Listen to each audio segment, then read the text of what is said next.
इस कहानी की शुरुआत जतिन नाम के एक लड़के से होती है जो विद्यालय में अपना पाठ याद न करने के कारण अध्यापक से डांट सुनता है। जतिन पाठ तो याद करने का प्रयास बहुत करता है लेकिन उसे याद नहीं होता है, इसलिए आए दिन क्लास में डांट खानी पड़ती है। उसकी समझ में नहीं आ रहा था कि डांट से कैसे बचे।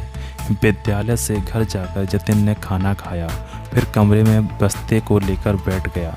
जब जतिन किताब खोल रहा था तभी उसे चिड़िया की आवाज़ सुनाई दी। उसने देखा एक छोटी सी चिड़िया अपनी चोंच में एक तिनका दबाकर लाई है।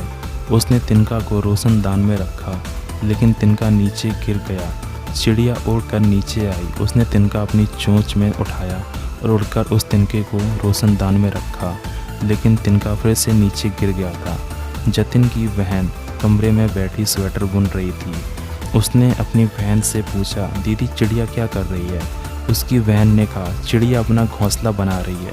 फिर जतिन चिड़िया को देखने लगा। चिड़िया तिनका रोशनदान में रखती थी फिर नीचे गिर जाता था।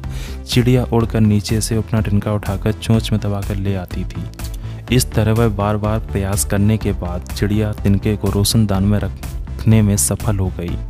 फिर वह दूसरा तिनका लेने चली गई। इस प्रकार से चिड़िया ने तिनका जोड़ कर अपना सुंदर सा घोंसला बना लिया। जतिन ने देखा चिड़िया जब तक तिनका रोशनदान पर रख रही थी तब तक वह हार नहीं मानती थी।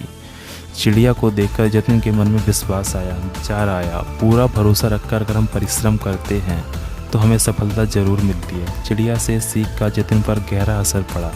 उस दिन के बाद जतिन को अध्यापक से डांट नहीं खानी पड़ी।